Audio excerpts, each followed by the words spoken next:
want to get started. That's fine with me, Andrew. Alrighty, and I can start. So thank you everybody for joining us tonight for the zoning board hearing of April 15th, 2021. I'm Andrew McNichol, staff planner. Joined with me from staff tonight are building inspector Glenn Redmond and new building commissioner Brett Bennett. So thank you guys for coming. And from the board, so everybody is aware, we have Chairman Robert Redfern, Nick Pernice, Hillary Mateve, Jamie Mon, Cindy Hartman, and Chris Emilius. So those are our board members. We'll stick to our normal procedure of letting the applicants present their application, then questions by the board, and then we can open up to public comment and then go back to the board. We ask that you do not use the chat feature in Zoom, as this is a public hearing. If you do have any technical difficulties, you can chat me, but we do ask that you try to avoid it. Also, when you speak for the first time, please introduce yourself, name and address for the record keeping in the minutes. And I will add that this meeting is being recorded and also broadcast by RCTV. So I think we're good to get started. I'll hand it off to Bob and let it begin. Okay, thank you, Andrew. I will start off. The first meeting we have on the agenda tonight is case number 21-03. And I will start off by reading the legal notice. The Zoning Board of Appeals will hold a public hearing through remote and online measures on Thursday, April 15th, 2021 at 7 p.m. on the application of NKJ Dental LLC pursuant to Mass General Laws, Chapter 40A, subsection 10, for a variance modification, or other relief under Reading zoning bylaws, sections 4.5, 5.3, and 7.0. As may be determined by the zoning board, to convert a pre-existing non-conforming use of a medical office located in a residential zoning district to a dental office for the property located at 46 Woburn Street, assessors map 21, lot 37 in Reading, Massachusetts. Unless there is an objection, I will dispense with the reading of the abutters list, except to say that the abutters were notified, as were the following: Select Board, Police Department, Building Department, Health Department, Engineering Division, and associate members of the Board of Appeals, Town Clerk, Fire Department, Conservation Commission, Assessor's Office, CPDC, the planning boards of Wakefield, North Reading, Woburn, Linfield, Stoneham, and Wilmington. Testimony given before this board is taken under oath. So if you think you may want to speak, please stand, raise your right hand. I don't think you have to stand here, but please raise your right hand and swear and say, I swear that the testimony given by me before this board will be the truth, the whole truth, and nothing but the truth. Response is, I do. I do. Okay, very good. I will turn it over to the applicant, and you can give us your presentation on this. Thank you. Mr. Chairman, thank you very much. For the record, Attorney Stephen Ciccatelli representing Nathan Jang, DMD, manager of NKJ Dental LLC. That LLC is the prospective purchaser of the property at 46 Woburn Street in Reading. My client is a dentist, and what he proposes to do is convert the first floor space at the subject property from its current use, which is medical, to a dental use. Just to give you a little bit of a history, the building, as the chair has mentioned, is located in a residential zoning district. However, there has been a mixed or combination use dating back till 1916 of a medical office on the first floor. In the application, I gave you copies of some prior building permit applications, a prior decision of this board, as a matter of fact. where at one point there was a request to convert to 2 dwelling units along with the medical office use. And then later on in 1993, the conversion to the 1 residential unit with the medical office use. There has not been an abandonment of that use. So based on the inception of the use predating adoption of zoning, even though that use might not be allowed today, it is considered a legal non-conforming use. And the present use, just to be very clear, is a residence on 1 floor, so 1 dwelling unit, along with the medical use. Glenn was of the opinion that we should come before the board because you previously in 1958 issued a decision that authorized the medical use at that time with 2 dwelling units. I think there's 3 avenues that the board could take in determining the matter. One is to modify the variance, as Glenn has suggested. Another theory might be, and I think this is outlined in the letter that I sent to Glenn on February 22nd. I reviewed the zoning bylaw, and in reviewing the zoning bylaw, I noticed that there really is not a distinction in the Reading zoning bylaw between a medical or a dental use. It was always my position that we were not changing use categories, so this would simply be a continuation of the existing non-conforming use. In fact, if you look, I believe the term medical offices is used, and it does include dental services or medical services. Section 8 of the bylaw references office and professional building in terms of a parking requirement without any distinction. So you could take the approach that this is not a change of use at all, and therefore it is simply allowed. That's one avenue. The other avenue is you could modify the variance. You could take the position that the original variance, as Glenn has opined, specifically authorized the medical use. And if we pursue down that avenue, I would argue, in accordance with Chapter 48, Section 10, that clearly this is a unique property because it's a mixed use in the middle of a residential zone, again, predating zoning back to 1916, that a substantial hardship would exist because the use would no longer be allowed. And again, I do feel the board has authority to grant the variance without any derogation from the intent or purpose of the bylaw, because again, it's a pre-existing use and we're not changing it. And I should note that no exterior modifications are proposed to the building by my client, nor any changes to the footprint of the building.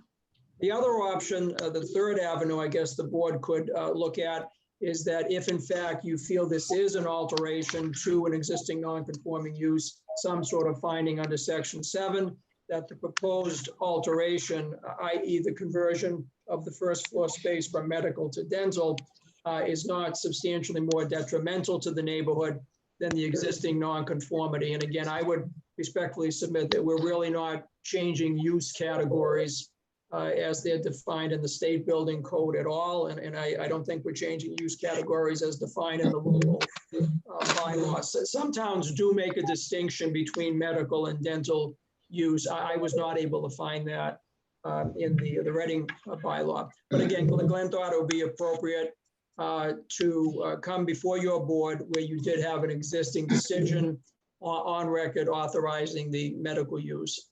Ultimately, what we would respectfully request is that the board determine that either use, medical or dental, is basically allowed, and that is a prerequisite, obviously, to the doctor selling the building and my client purchasing the building. That's a contingency in the purchase and sale agreement, of course, and it is my client's intention to operate his own business, his own dental office at that property.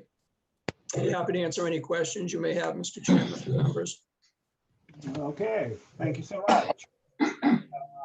At this time, what I'm going to do is I'm going to ask Glenn if you have any comment. You've already obviously had discussions with the applicant or his representative, Glenn. Do you have any thing you'd like to say on this? Yes, you can hear me? Yes. Okay. First of all, this is not a mixed use property. It's a single family dwelling that had a home occupation allowed to be in this building, right? The variance granted in 1958, I believe that's the year, was to allow the current owner at that time was to move out of this house, and he wanted to continue his home occupation at this property. So at that time, he specifically and his partners received a variance to allow them to use the property as a medicine type operation.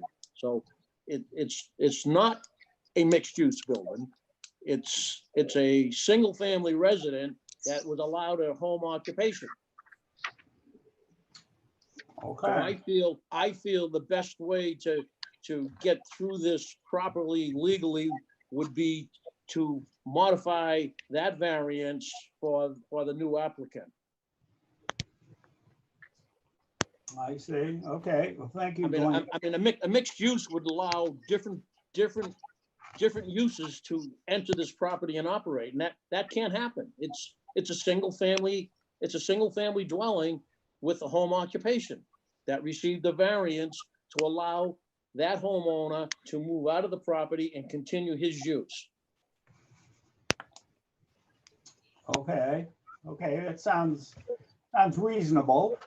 I will, Attorney Ciccarelli, do you want to respond to that? Yes, thank you, Mr. Chairman. I don't disagree with Glenn at all. Maybe I misunderstand the term. When I say mixed use, I mean that it has two uses, residential and medical, or residential and dental.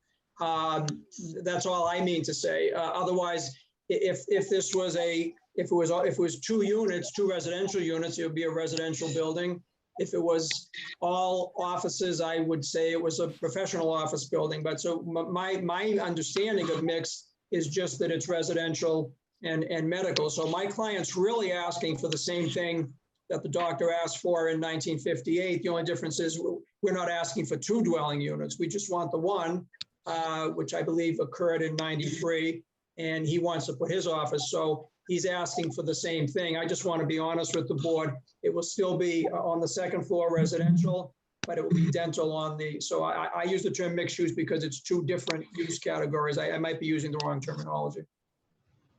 Okay, well, thank you. Question that crops up to me, Attorney Ciccarelli, is the owner going to occupy the residence?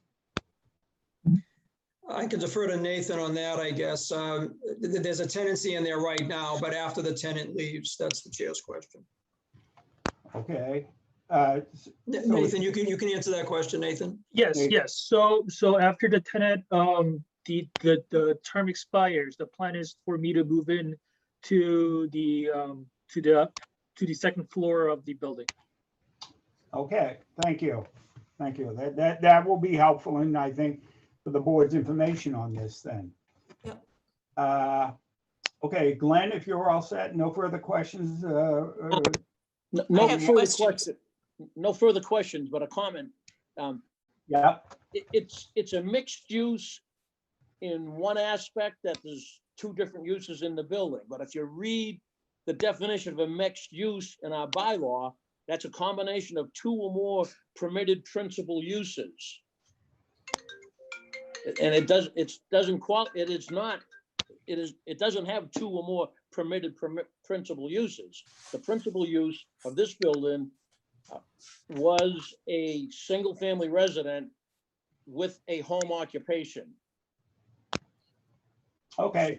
So I just want to be careful. I just want to be careful, or cautious on behalf of the board that it shouldn't be termed as a mixed use building that would allow future mixed uses to go into it, because the primary use of this structure was a single family residence. So I think we have to stick to the direction I was pointing in, and being a modification to the variance to allow a new dental office to take place in that building along with the apartment that was allowed at that time. Okay, I think we'll keep that in mind. Let me ask you a question, Glenn. I believe there is at least 2 dental offices along Woburn Street now that I believe have home occupation and a dental office, home occupation being the dental office, and it's also the residence of I believe, the dentist. Is that handled the same way, these existing ones that are out there? I don't, off the top of my head, I do not know that answer. Okay. I don't know if Andrew does, probably not, but I know there's at least 2. There's one up at the corner of, what would it be? Summer Avenue and Woburn Street. There's a dental residence and an office in that one. And I believe there is one closer to the downtown area on Woburn Street, a building there that houses a dental office. And I believe there's a residence in there, though I'm not sure. Okay. Robert, if I could comment on that, because I live Yes. across the street from the one up on Summer Ave and Woburn Street. And you're right, that is a dental office and a resident, and the Right. dentist is the resident in that building. And when she purchased that building, she wanted to keep her office in the building and rent out the unit to someone else. And the Zoning Board of Appeals denied that. They said it was within the pre-existing use if she lived there and the dental office was there. So for the last 20 years, that's been the case in that particular building. Okay, thank you on that, James. I have questions. Yes, Hi, Cindy Hartman. If we're to the point where we're considering a modification that we would consider if there was an increased detriment impact of any sort on the neighborhood, I have questions about how the use, just in terms of the physical use of the property, might change in terms of how many patients would be visiting potentially at a time compared to the doctor's office, how many people parking at a time compared to the doctor's office, employees, things like that. Can you shed any light on that issue? I'd be happy to answer it. Then I might have to turn it over to my client for the specifics. But in terms of the space, the exact space that is currently being used as the medical office would be used for the dental office. So there wouldn't be any increase in floor area pertaining to the business. Nathan, you might want to answer the question, if I may, through the chair. Right, yeah, I understand that it would be the same physical space, but just the use of it in terms of, are there 2 hygienists working at the same time as the dentist and so on? No, that's a valid question. Nathan, could you answer that question, please? Right. Initially, as I'm starting this practice from scratch, it would just be a hygienist and 2 assistants. And there will be probably 2 to 3 patients coming in and out as we start. So I think that would be the estimate. And do you know how that compares to the doctor practice that has been there?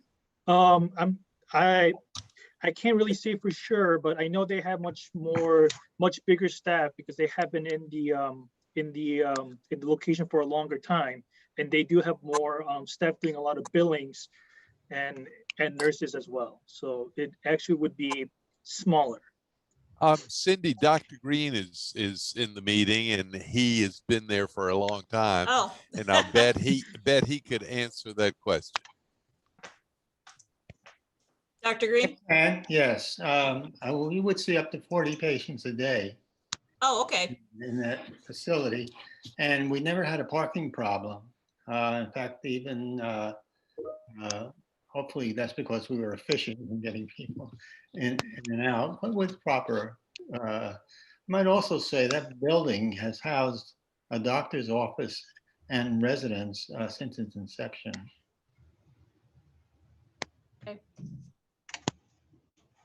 okay, thank you. I think we've got quite a bit of background information on this now. And I will go to individual board members now and gather their comments and their questions on this. Cindy, why don't you continue with what you have? And do you have anything more to add? I don't think I do. I mean, that was my primary concern, and just, I Mhm. drive by it all the time, and, we can say it's in a residential district, which I understand, but it seems, I don't know where the line is exactly, but it seems to be on the edge of a residential district. And that was just my primary concern, was increased traffic and particularly parking in the area. To be honest with you, I had a concern with the parking myself when I looked at it and reviewed it. If I will go to Nick. Do you have any comments on this? Yes, thank you. Yeah, I do. So this is an S15 district. It's one of the most restricted districts as far as uses, mostly single family. So this wouldn't be allowed today, most likely, but it does have a variance, which was hard to get.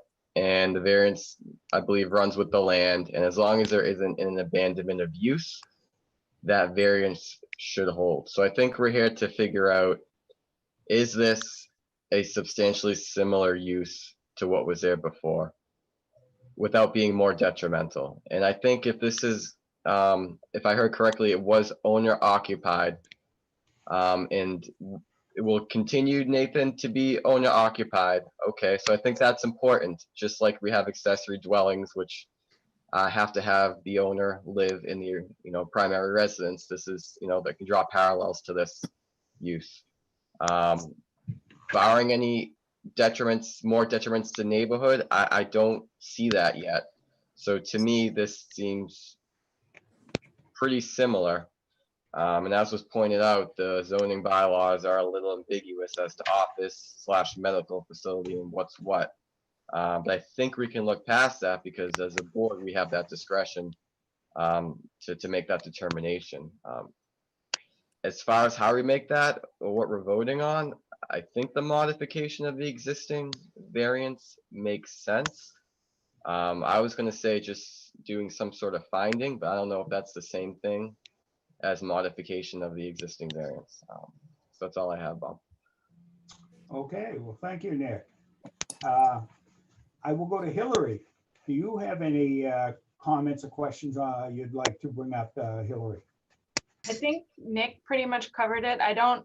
Me personally, I don't see how a dentist and a medical office is very different at all in terms of, the requirements for equipment and the clientele, the type of services that are being offered. And so I feel as though we should be finding that it's not a change in the use. Okay, thank you, Hillary. I will call upon James now. Do you would like to comment or any questions on this, James? Hey, thank you, Bob. I guess the first question is, I understand this, all we're talking about is a dentist instead of a doctor in the building, and multi-use is not an issue, that the existing variance fully approves to have a doctor's office in the front and a tenant, not necessarily the doctor in the second floor. That's fully in conformance with the existing variance. So all we're talking about is changing from a doctor to a dentist. And if that's correct, or if that's not correct, if Glenn or somebody can correct me, I would appreciate it. But if that is correct, if we were talking about another MD moving into that space, we wouldn't be here tonight. There would be no need for a change. Everything would be fine. Correct? Correct. Okay, and given that, I've done a little research and survey of some of my neighbors in Reading, and a dentist, a DM MD is a doctor of dental medicine. Right. It is medicine. Dentistry is medicine. This is a medical office. Dentistry is a medicine. And the survey, unofficial and informal, that I've done of neighbors and fellow residents in Reading agree that a dentist office and a medical office are both medical offices. And finally, from the objective and for the mission of the Zoning Board of Appeals, we're not changing the use. We're not changing the number of patients. We're not changing the footprint. We're not creating more noise. We're not having a different aesthetics. So I think from our standpoint, there's no need to question or contradict that dentistry is medicine. And then finally, if we issued a variance for a change of use, and then if Dr. Yang wanted to sell this to an MD, we'd have to go through this again, and it would be back and forth. So I think for consistency's sake and for common sense, that there is no change. I mean, if we were having a pediatrician come into that building, would we have to be here again? A psychiatrist, a dermatologist? I think we need to step back and apply the common sense here that this is the same thing. So I don't think we need a change in variance. I think we're good the way we are, just as if another MD was moving into that office. I think I agree with that, and based on also the fact, as the attorney pointed out earlier, that in different places in the bylaws, which aren't strictly applicable, but in different ways, dentist and medical are treated the same. I would agree with that. Thank you, Cindy, Jamie. I will come up with my comments now on this. And I tend to agree with what I've heard from the board so far, that I don't think there is any difference between whether this be a dental office or a medical office. It's to me, it amounts to the same thing. And I think the definition in the bylaws of a medical facility goes on to include dental services in with medical services, health clinics, etc. on that. So I think that is a non-issue. My concern when I read this, number one, we had an older variance, 1958, I believe it was, issued. Obviously, there's been changes in the bylaws since 1958, population since 1958, etc. I would have liked to have seen a certified plot plan with this application. Typically, we get a certified plot plan with every application. And I would have liked to see the certified plot plan show the available parking that is on site for this facility. I believe the bylaws call for 300 square feet or one parking space per 300 square feet of medical facility. Plus, in this particular case, you have a homeowner or a residence that is going to require a driveway or parking too on site. And I would have liked to have seen a plan involving this. Other than that, I don't have an issue at all with modifying the existing variance and noting in it that that it be owner occupied. And maybe before it was not, even though the owner, I believe Dr. Green said he resided there, etc. And then there was going to be another tenant at one time, and it was not. It was turned down by a previous board on that.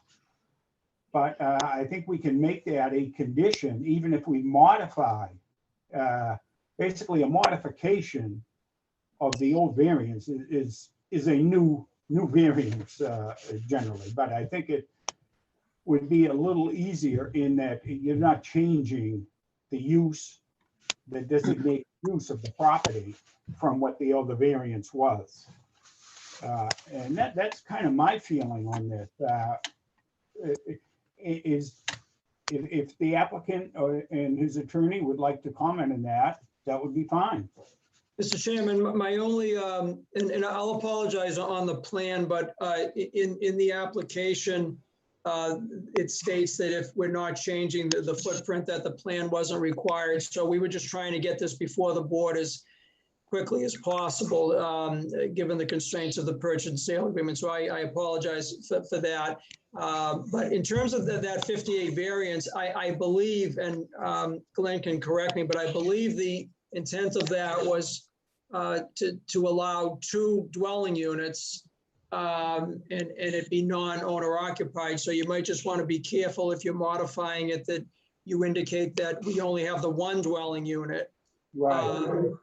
Yes, but that'd be fine. And I would appreciate if even in the modification, perhaps you could find that medical use and dental are the same. So as one of the members mentioned, obviously Dr. Jang wants to make a success at this location, but if it has to, I don't want to have to bother you again if it's to be sold, maybe back to a physician down the road. But yeah, we have no problem with that. Okay, sounds good. Maybe you could go into an explanation. I've been down to visit the site. I'm sure some of the other board members have too. It seems like a constraint site to me in regards to on-site parking. Could you go into an explanation of that? I would probably defer to Dr. Green, Mr. Chairman, as he's operated the site for all these years. I'm not as familiar with it. I'm sorry. Okay, thank you. Dr. Green? Okay, well, in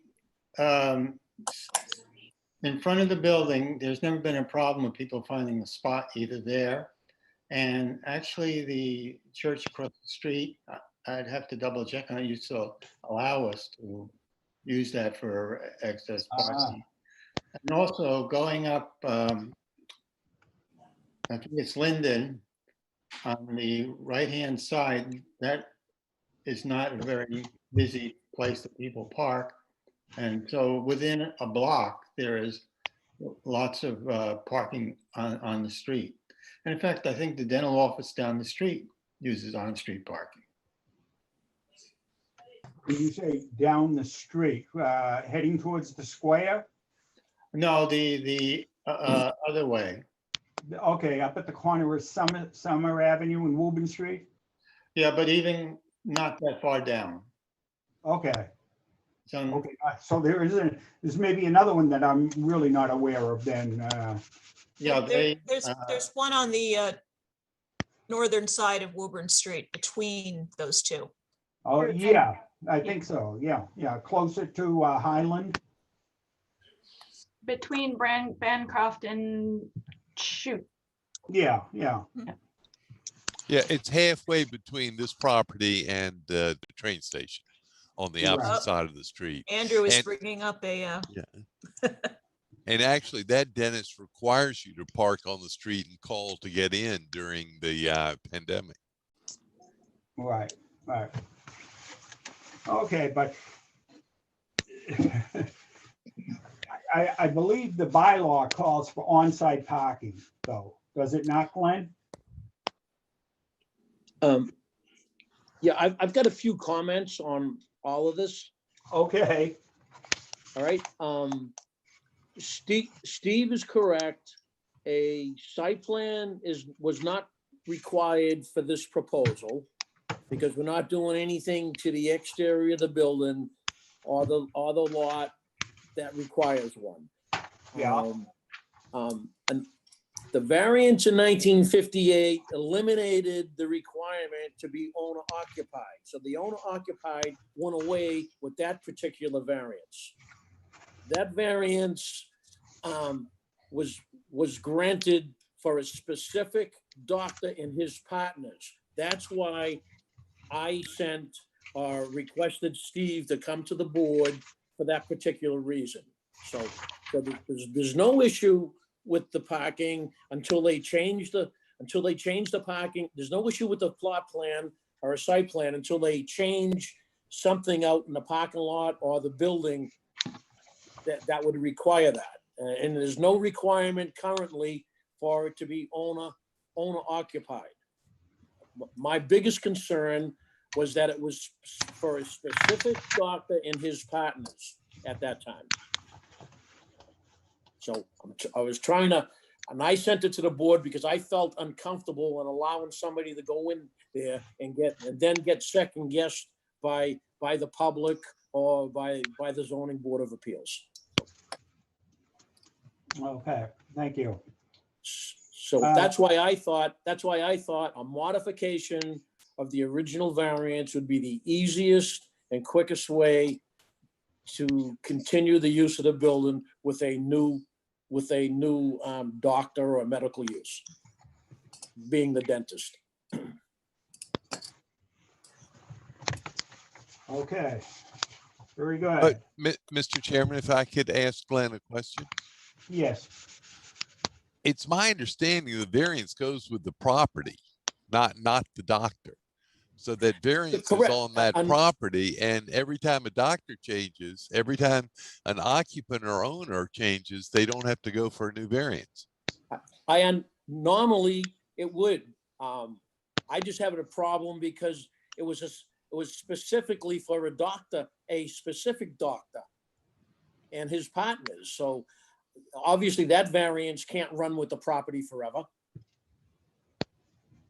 But that's not the same doctor that's there now, is it? No. No, the variance ran to the next doctor and the next doctor and the next doctor. And if we changed it to owner occupied, we can't do that because already it's an allowed use to have a tenant there. And if we changed it to owner occupied requirement, we'd have to force that tenant out, and that's illegal because he's living there legally. We can't force him out of where he's legally living. I think that's a good point, Jamie. Well, that's why we're before the zoning board of appeals. I didn't feel comfortable in issuing a permit for a new dental practice to take place based on the variance granted in 1958. So that's why we're here before the board, right? Okay. I have no objection to this going through. I think I would, if I was the board, I would support it because I don't think there is much of a difference. But I think the language that was granted in 1958 is a lot different than what we're doing today in 2021. Right. I agree with you then. It is. It's you know, an older. I have no objection to it. I just think we have to do this in order. We do have to do this, or we're not. The building department is not going to issue an occupancy permit for the dental office unless we get this variance modified. Okay, thank you. Anything else from the applicant or his attorney? No, Mr. Chairman. No, thank you. Okay, thank you. Andrew, anything you'd like to say before I put it out for a motion? I do not. I would just ask if Chris had any comments. I know we have. Oh, I'm sorry, Chris. I did overlook you. That's okay, Bob. No, I don't know. I think Jamie and Nick have brought up some really good points, and it feels like we've come circle to, you know, there is no change here, you know, and I also, it seems to me, and maybe I'm wrong, but Mr. Zhang doesn't even have to live there. He could have someone else live there, as I'm understanding the permit. I mean, I you know, it's to me, a doctor and a dentist, like Jamie said, a dentist is a doctor. You know, I happen to do a lot of traffic impact studies in my business, and when we have a dentist or we have a doctor, we use the same numbers, both for parking calculations and for trip generations. So there is no difference there. Right. Not is how the industry handles traffic impacts. And I'm a PE and I've been doing that for 30 years. So, and the rest of it, I think, has been handled by all the other, good comments by the other board members. So I would simply leave it at that. Okay, well, thank you, Chris. Okay, so that's where we stand now. I believe, and I'm more leaning, with the rest of the board members and towards Glenn, that maybe we can do a modification.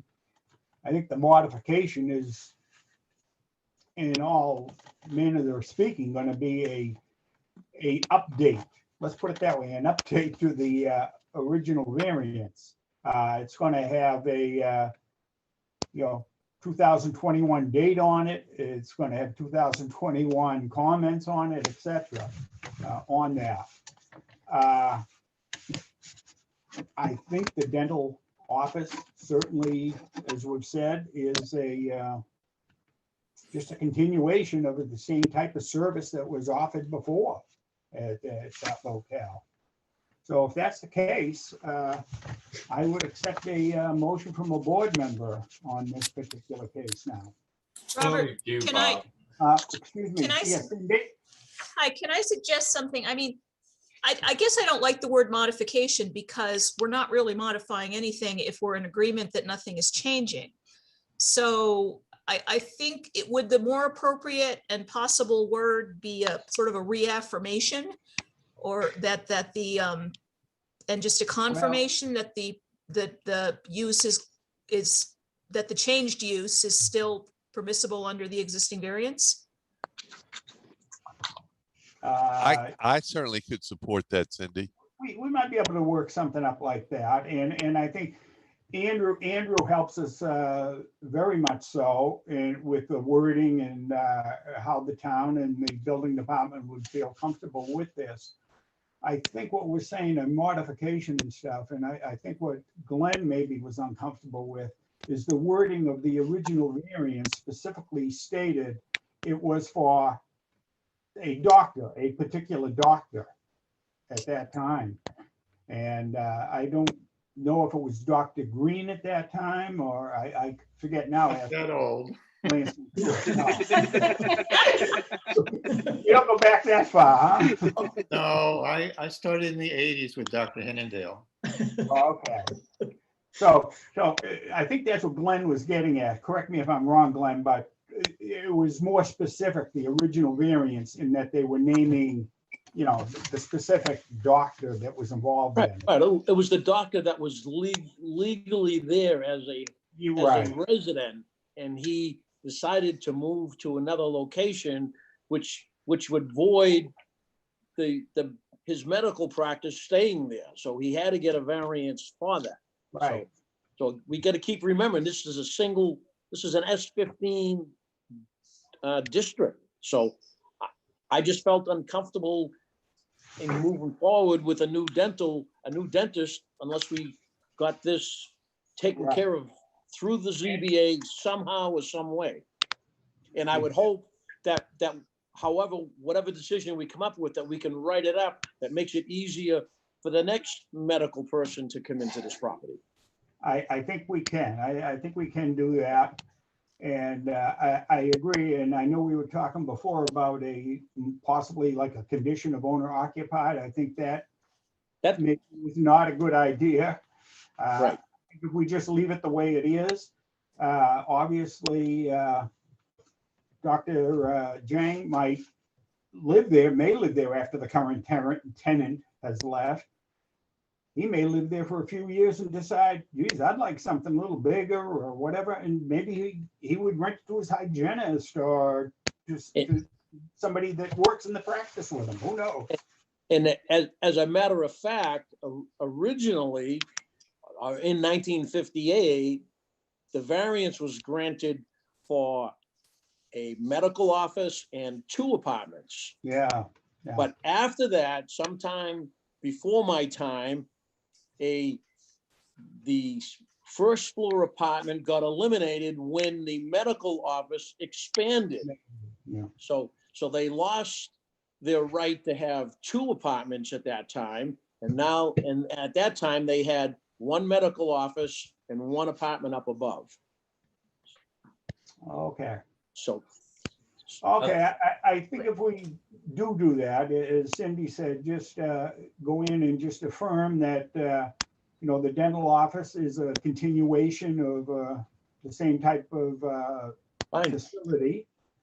And I don't know if we have to reaffirm that it should be maybe a single tenant in the building, and just go on, word it into that aspect. But I would accept a motion now from somebody that we go ahead and write this up as a update to the variance, you might say, the current variance or the existing variance. Sorry, Bob. So if I could just clarify on my end for when we Yeah. condition it, that we aren't going to condition it has to be owner occupied, but we do want to condition that it's limited to just 1 single unit, not 2. Residential. Yeah, I think that would be adequate. If any board member has a comment or the applicant does, I think if it's just reaffirmed that it's a single residential unit, period. Yeah. Yeah, I would agree with that. I think the point was made that they lost the use to the second apartment. Mhm. And I think that should be made clear. So we'd be reaffirming it and updating it that there was an abandonment of use. And yeah, I totally agree. I don't think we should have this owner occupied. So it'd be maintaining the existing variance, but just updating it. And we would call that a modification. We wouldn't make like a finding or anything that doesn't sound like a modification. I'm just not, Steve, is a finding conditionable as such? Well, because I think the variance is still in place. So I think if you just made a finding that the use can change and you can put the condition in that it would only be the 1 residential, and then I don't think you can also add to the finding that it need not be owner occupied. I think that could probably all be in a finding, whatever Glenn feels comfortable with. I think the main thing is that the board had an opportunity to review the application in light of the prior variance. So I would defer to Glenn and the chair, whatever you prefer. Okay, thank you. I still have a motion I'm request. trying to figure out how to word it. I see Andrew typing. He might have it all worded for us. Do you, Andrew? Andrew could help you out quite a bit. So do you want to make the motion, Cindy, on that then? I'll give it a whirl. Okay. Okay. I will move that the board reaffirm and update the most recent variance for 46 Woburn Street to confirm that use of a dental office does comply with the use of the premises as a medical office and is therefore permitted by the current variance, which allows for that, and 1 residential unit. Okay, I think that's good. I think you worded it well, Cindy. Thank you. Very good. As I have a motion on the floor, do I have a second? A second. Jamie, thank you. Andrew, is there anything that you feel that the town would need to add to that?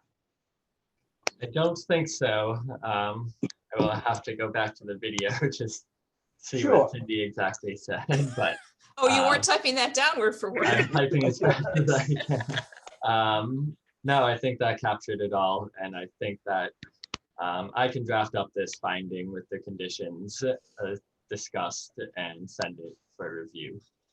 Okay. I'm not sure we asked for public comment. I don't know if there is any, but That's a good point. Please.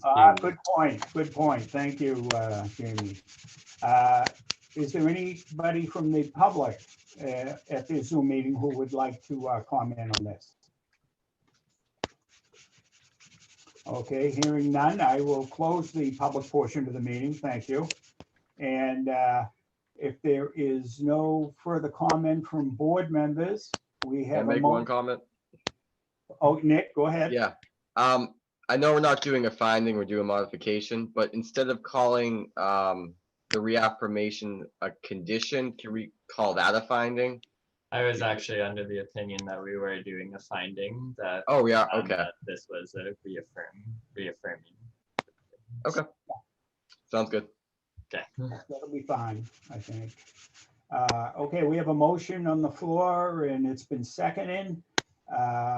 Board members going to be voting on this tonight will be myself and Cindy, Hillary, Nick, and Jamie. I will go through the order. Cindy, how will you do vote? Aye. Okay, thank you. Hillary? Yes, affirmative. Okay. Nick? Yes. Okay, and Jamie? Yes. And myself, yes, in favor of the modification or the modification of the existing variance. Mr. Chairman, members, thank you very much. Thank you. Okay, Thank you. Thank you guys. Okay. We'll work to get Good you that night. decision as soon as we can. Thank you, Andrew. Okay. No problem. okay. Have a good night. You as well. Okay, thank you so much. Thank you. Good to see you, Dr. Green. Good to see you.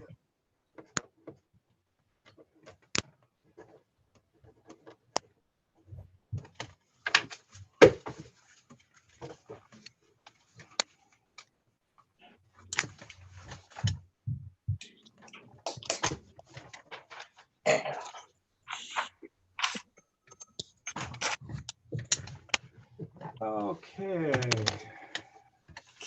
We do have another case on the agenda tonight. Andrew, are we ready to go on to that, or? Believe so.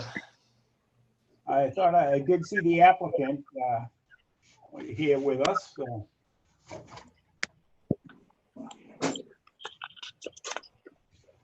I think we'll again have to start with the reading of the legal ad and then.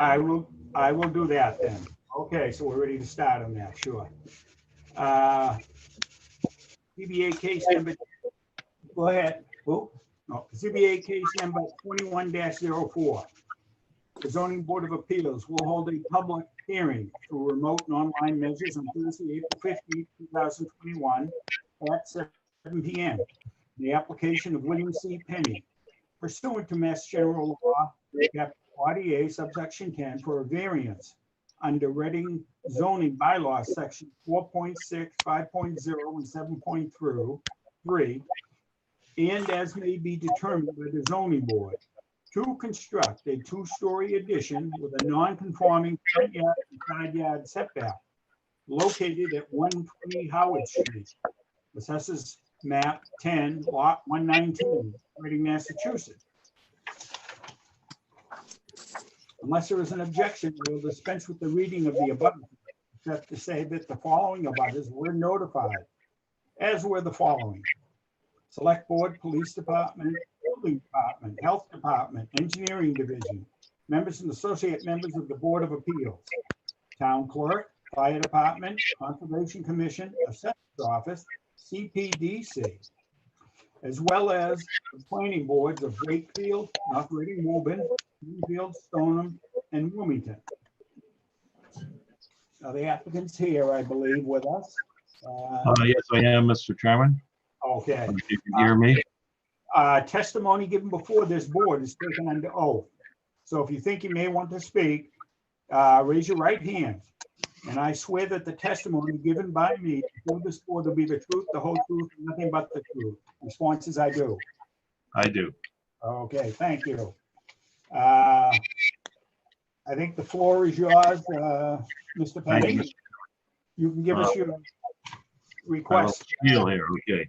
Yeah. My name is Bill Penny, and I'm the owner of Andover Renovation Solutions, which is a design build company in Woburn.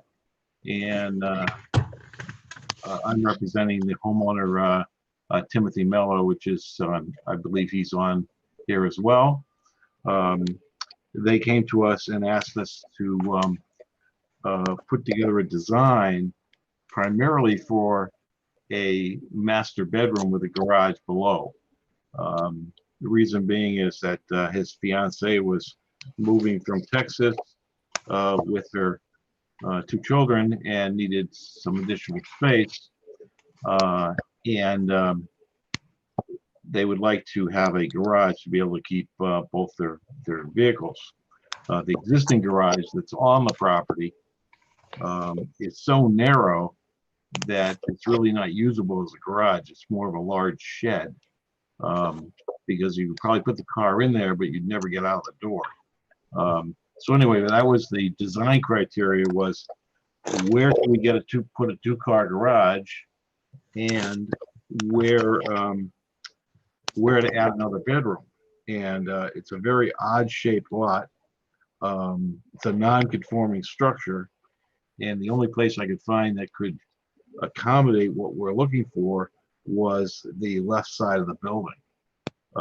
So that afforded us the opportunity to put together a 2-car garage, also a mudroom area, so we could get up to the existing house.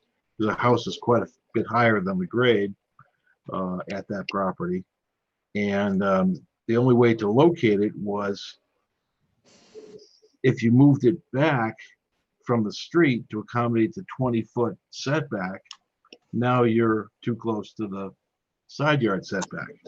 So what we tried to do was come up with a happy medium that would look good and accommodate the size of the building. So what happened is now we have a front yard setback that's required at 20 feet.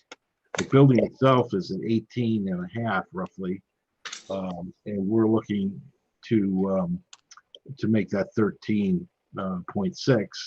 The side yard setback, which is supposed to be 15, would be 6.9 from one corner, 12.4 from the other. The other interesting piece about this property is that there are fences up on the abutters on that left side that create some type of it almost looks like a paper street or a driveway, but that's not the way it's shown on the locust map.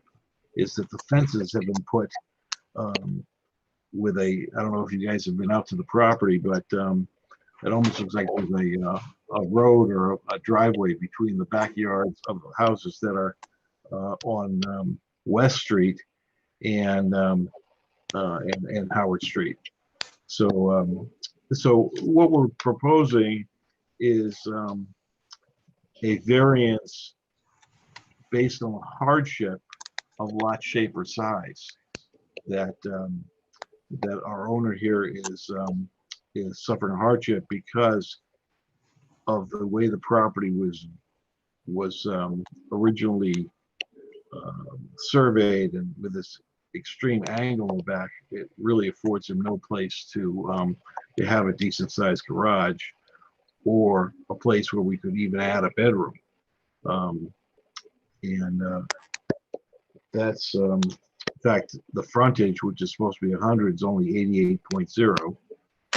Everywhere you look, this is a problem. And then looking at the neighborhood in terms of not being detrimental, there are many houses in the Howard Street and the subsequent streets around off West Street that don't meet the current zoning. Unless there's some questions, that's the basic premise of our application. Okay, thank you. Glenn, any comment on this particular case? No, it's a black and white issue as far as zoning is concerned. The proposed addition doesn't meet the front setback and it doesn't meet the left-hand setback. So there's no other way that I could address it but to basically deny that permit application. Right. I see that, yeah. Okay, I will go to individual. Somebody had a comment? No, okay. I will go to individual board members and ask them for their comments and questions then on this. Mr. Chairman, I don't know if the owner is also on here. He might want to have something to say. Okay, That his name's Tim Mello. Mr. Mello, is there anything you'd like to say? I think, Bill covered it. This is a property that when I purchased back in 2008, that it was pretty run down. Put a lot of work into it. Really love the neighborhood. I grew up in Reading. My father is from Reading, and I'd love to stay. I'm at a point right now where I need more space, as Bill talked about. So happy to answer any questions that come up from the board, and hopeful. Okay, thank you. I will start with Nick in this particular case. Nick, any comments on this? Yeah, sure. Just a few comments. It's definitely, in my opinion, an irregular shaped lot size, which makes hitting that first criteria a slam dunk. And I think the rest of them flow from that, to me, that this does meet the criteria. While the proposed addition is encroaching further into the setbacks, the owner, in my opinion, really doesn't have a choice given the irregular shape of the lot size. So that, along with the lot coverage looks good too.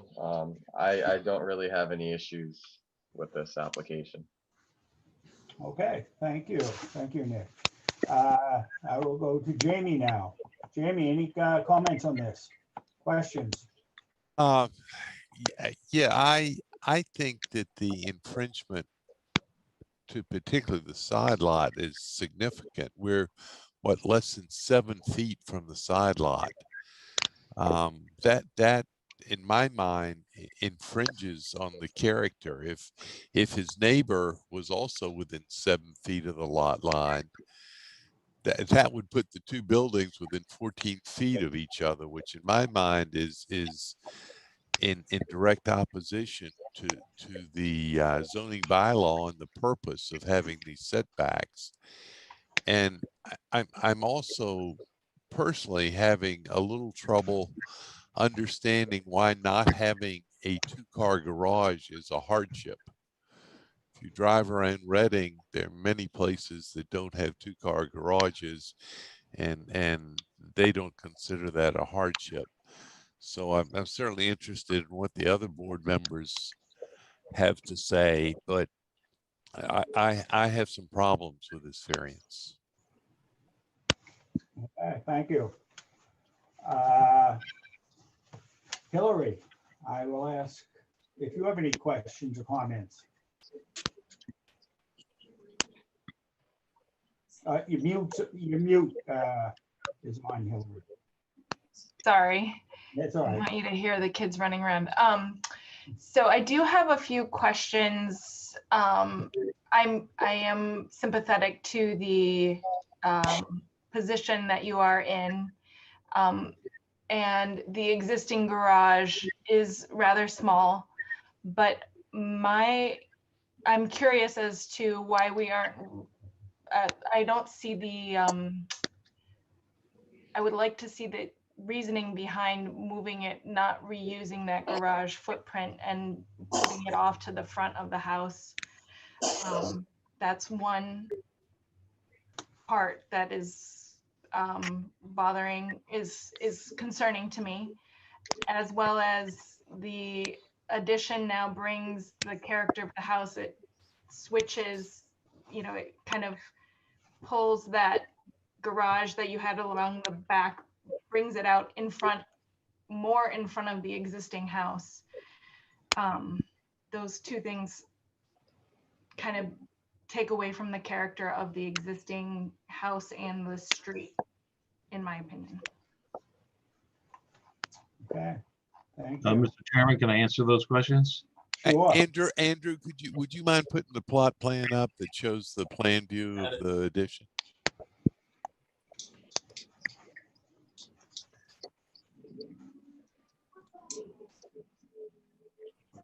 Thank you, Andrew.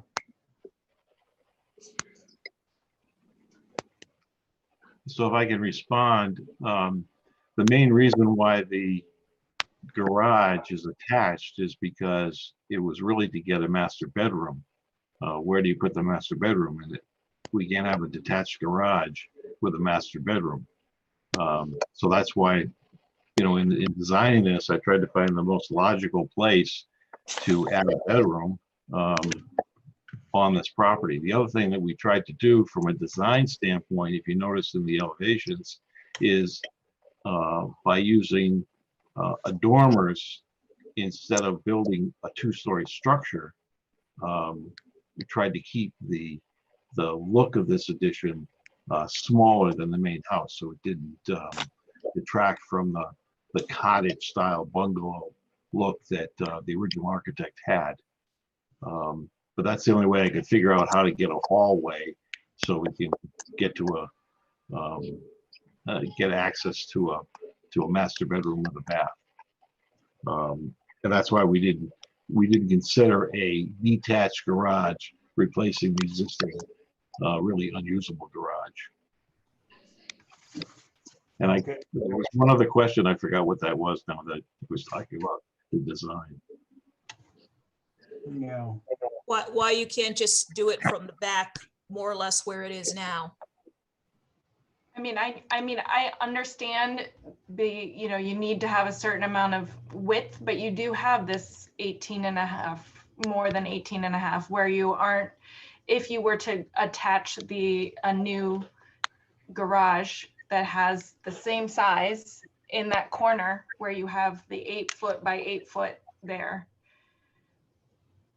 And it pulls the master bedroom back.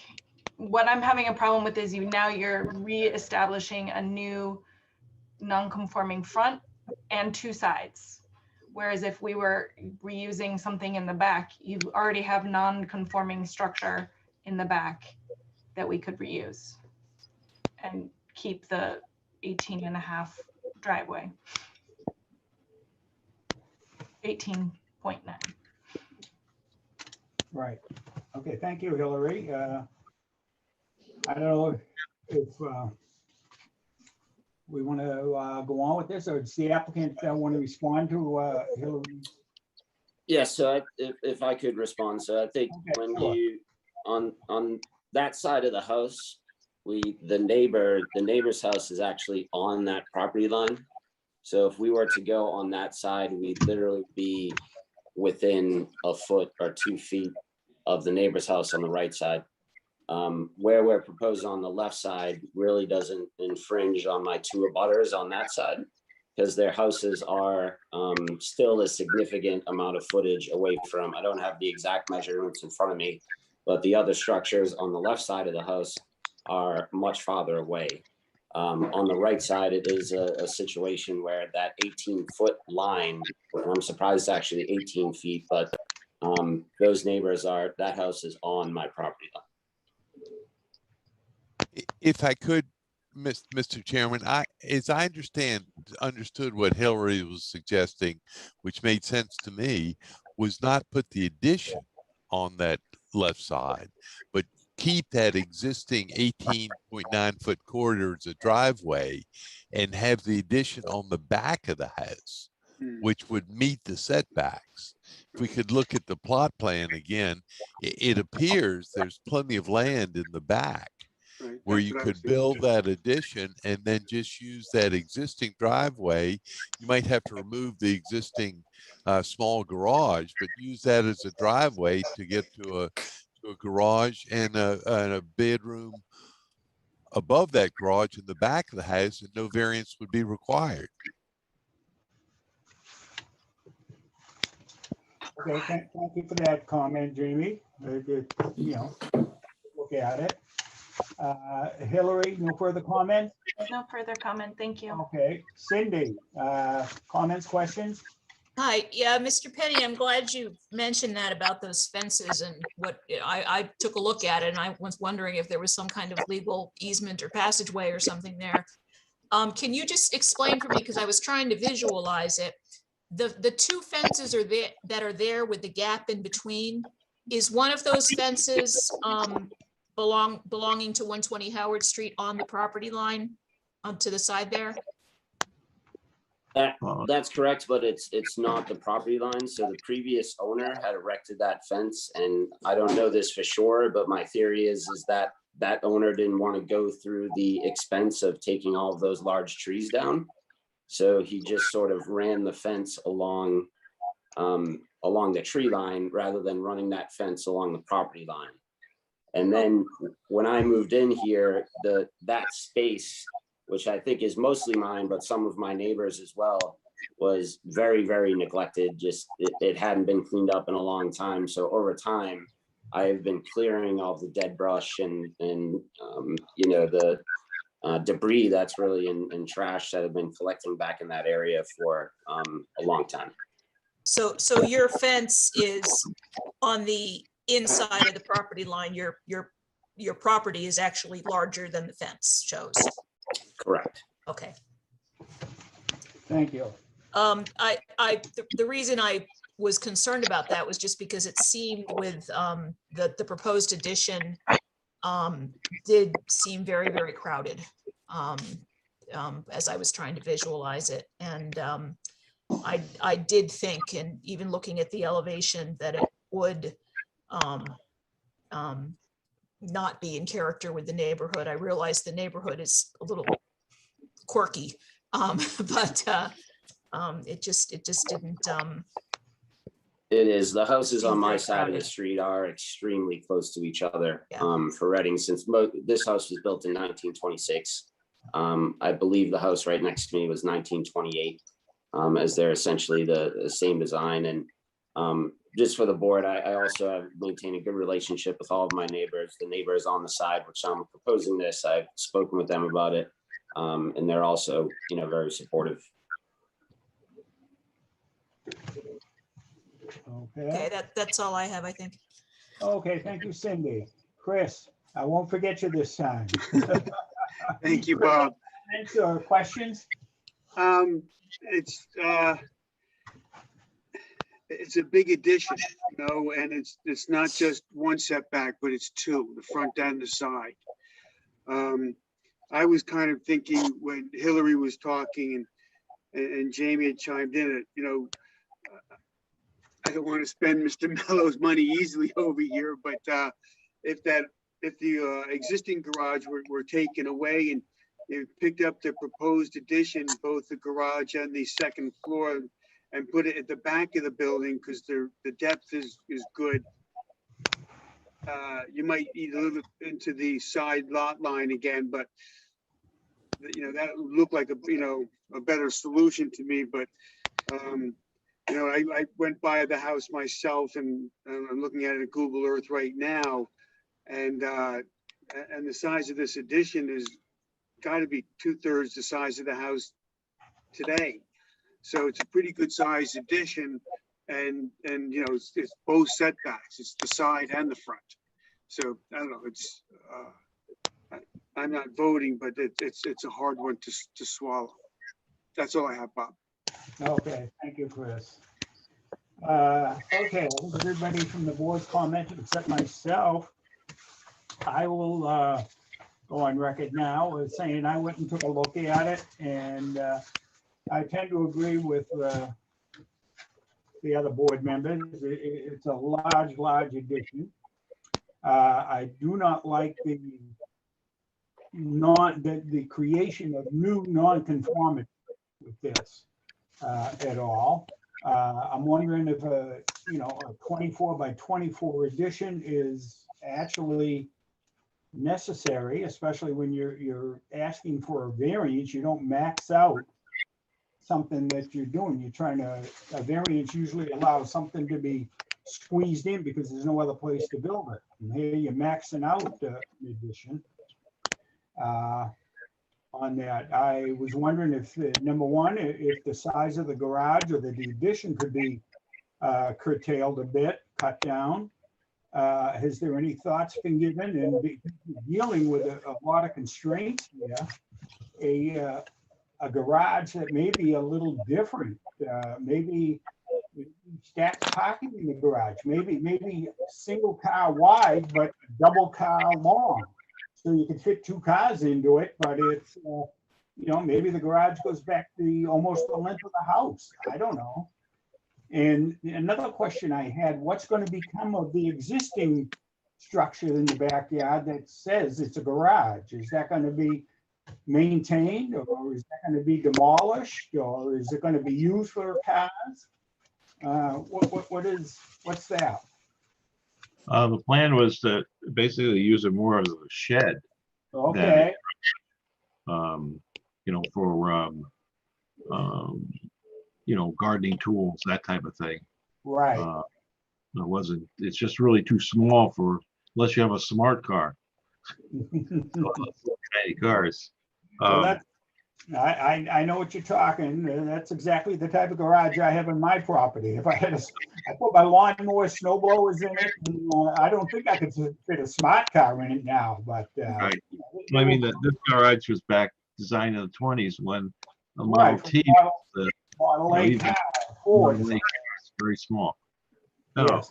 designing this, I also consider we could shrink the width of it. And still accommodate 2 cars by putting just be tighter, but it still require a variance. The constraints were tough. Well, I think you've heard from a lot of the board members here tonight, or all of us, and you can see our concerns. Variances are very, very difficult to get, to be, I think you do have an argument that it's a constrained lot. It's a smaller lot. The configuration, at best, I would say a triangular shape, and it's difficult to work with. But you've also heard some of the thoughts that board members had, and you may want to take those and go back and rethink the positioning of your addition on this. Have you thought of maintaining the driveway on that westerly side and just building a detached garage in the backyard, and putting in addition? You could maybe then put something 10, 12 feet wide along the easterly side of the house as an addition. I don't know, but I think there's maybe some other thoughts that you could bring into this. Yes, so if I could respond, Mr. Chairman. Okay. Yeah, so I think we've evaluated a number of different scenarios, and as you said, it's a very oddly shaped lot. On that side, we are literally on top of the other house next to us, so I think it's a little bit uncomfortable for the residents of this house as well as the residents of that house. By moving it back, there's also a very small backyard with an 11-year-old and a dog here. It's nice to have the backyard as well. So it's in each situation, there's some sort of give and take.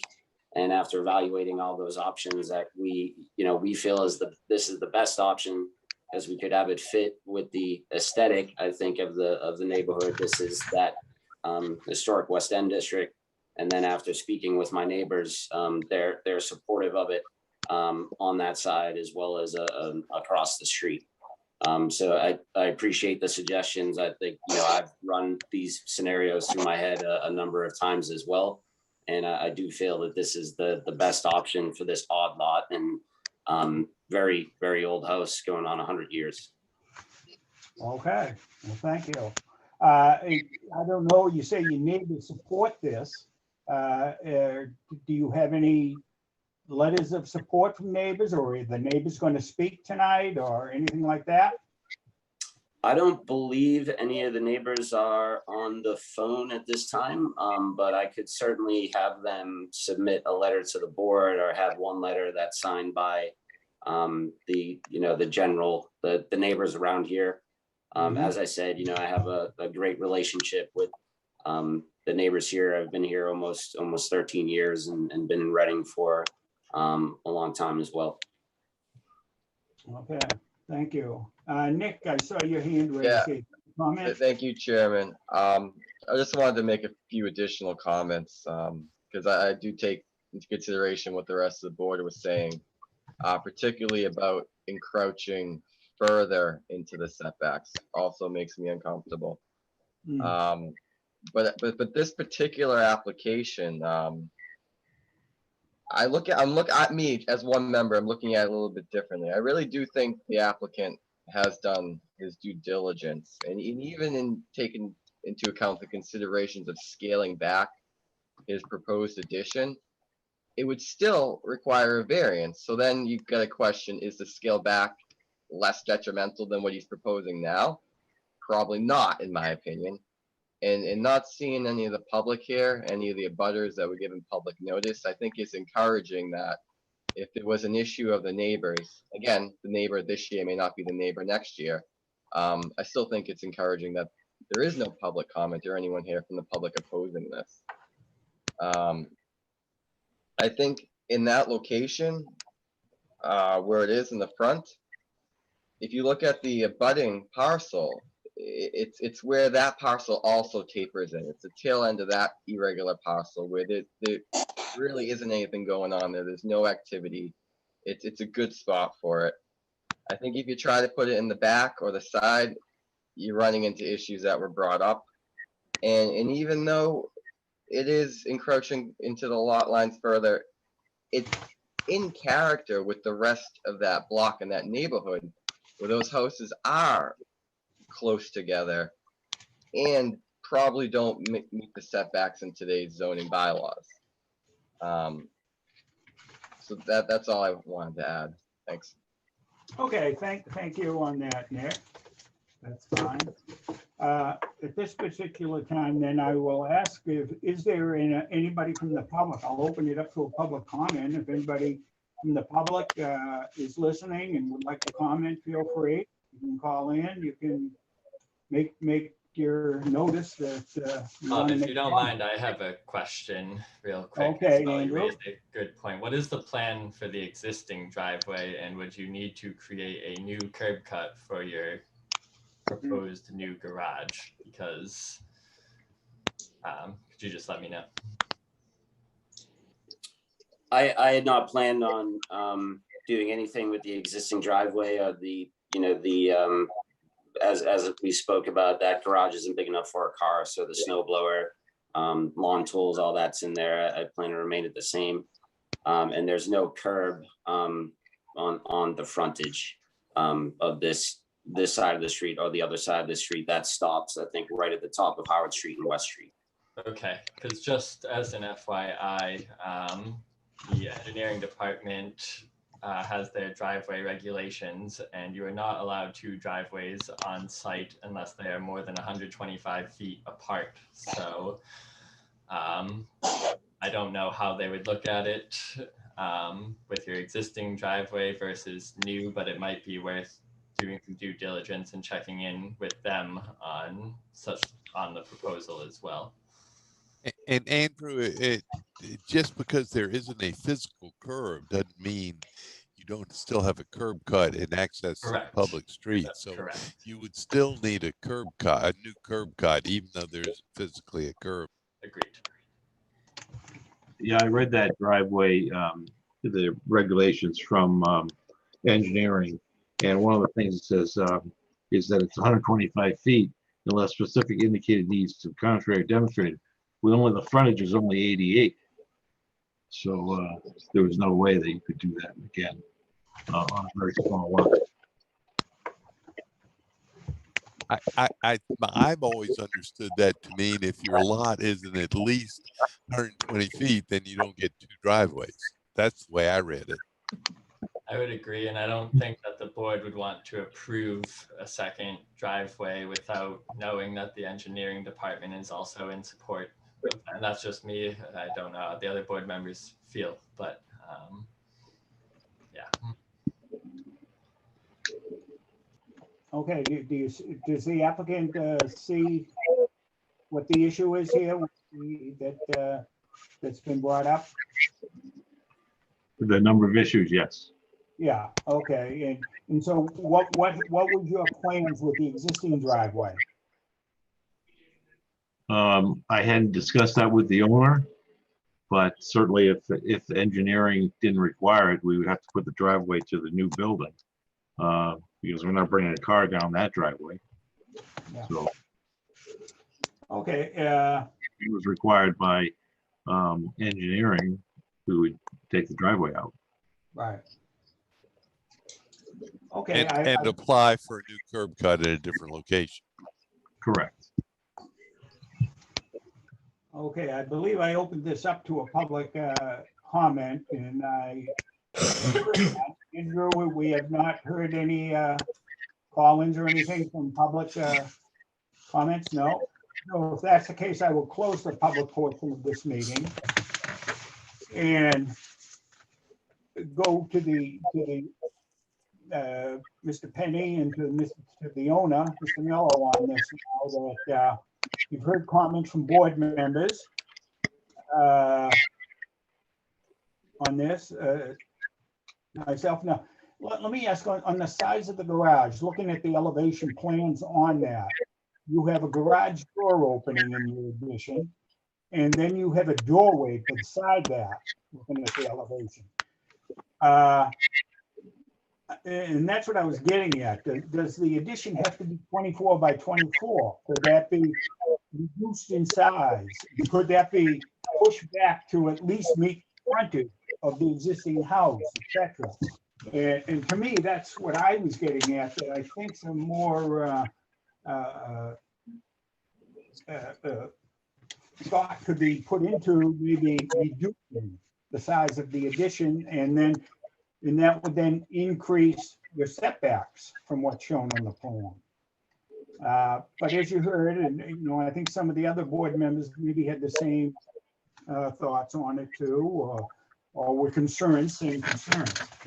Right now you have a decision to make, whether you want us to go forward and vote on the plan that's before us tonight, or you could make a choice and continue and maybe revise your plans, come back with some new layouts or something and present that to us, or else you can withdraw without prejudice and come back at a later date with something else.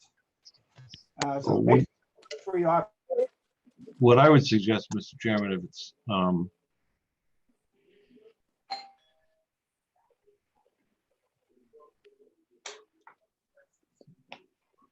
I didn't get that last comment, but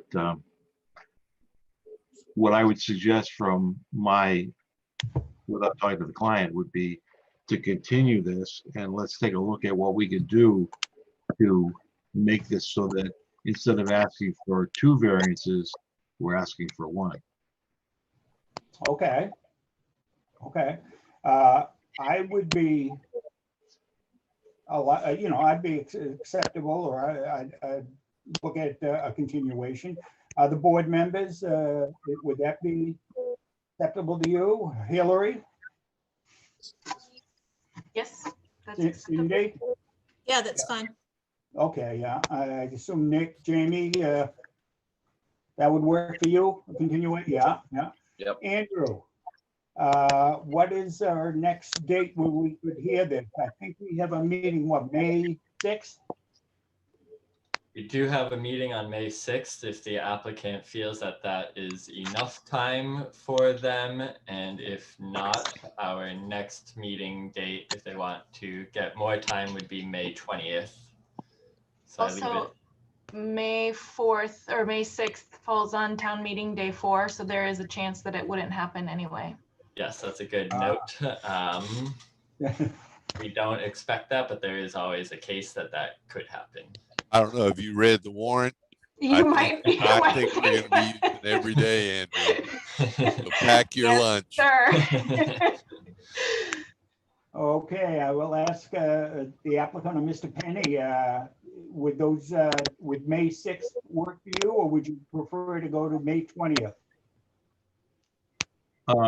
The question would be, how soon would we have to have the materials to you for a continuance? Would you say, you know, how soon do I have to draw it and get the survey done? Right. I would ask for at least a week in advance, but I also defer to the board who. Can I ask a question of the board? Would it? Yeah, I mean, here we are now, what's this, April 15th, May 6th is 3 weeks away. You know, if we had it a week ahead of time, knowing that this was going to be on the agenda, I'd be comfortable with that, but I don't know if you can do it in 2 weeks' time. I can do it in 2 weeks.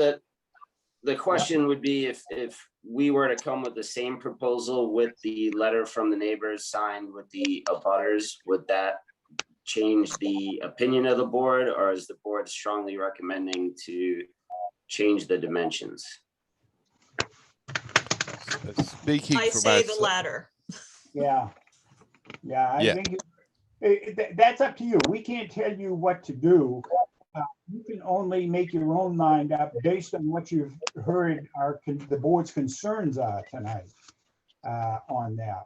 Obviously, letters from the abutters in support of your proposal would be, you know, good on your behalf. to echo what one of the other board members said, though, certainly the letters could be helpful, but the neighbors today might not be the neighbors next year. So that's not a final conclusion in my mind, anyway. Right. I agree, but a new purchaser knows what they're getting into. So but that is true, and when you purchased your lot, you knew the shape of that lot too. So that train runs in both directions. Yeah. So that's where we stand now. Would you like to continue this case, or would you like us to vote on it tonight? Well, my suggestion to my client would be to continue the case for May the 6th. Okay. So that's a formal request. And could I hear a motion from a board member then for a continuation on this case, case number 21-04 until May 6th? I so move with to May 6th, or if our meeting is postponed from May 6th to the 10 meeting to the next following ZBA meeting. Yes, if town meeting is found to be impactful, then I will be requesting continuance from all applicants on May 6th. Okay, we have a motion. Do I have a second? Yeah, I can second that. Okay, thank you, Nick. Any further discussion? If not, all those in favor, I will go through. Hillary? I'm in favor of a continuing. Okay, Cindy? Yes. Okay, thank you. Nick? Yes. Okay, Jamie? Yes. And myself, yes. So the board is concurred with you. We will continue this meeting to May 6th then, pending new ideas, you might say, about the addition. Thank you, sir. Okay, thank you. Okay, we all set on that, Andrew? Anything else tonight? Just the minutes. Oh, minutes? Do we have the minutes? Do. Ah. Our last two of 2020, since we have not been able to meet so regularly in 2021. Mm-hmm.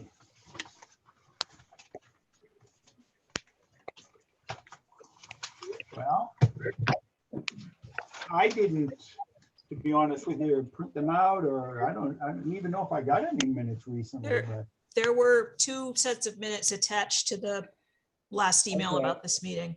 Okay, I can pull them up now just to share on screen, and if anyone has any comments, just sure. If people have reviewed them and have comments, we can take a look at them. Sure. I'm with Bob. I missed it too. I didn't read them. Cindy, I admire you. I didn't read them either. I skimmed them. Maybe we could put them off to May 6th. Is that all right, Andrew? yeah, if that's what the board prefers, if you want to review beforehand, or if you want to look at them now, it's totally up to you guys.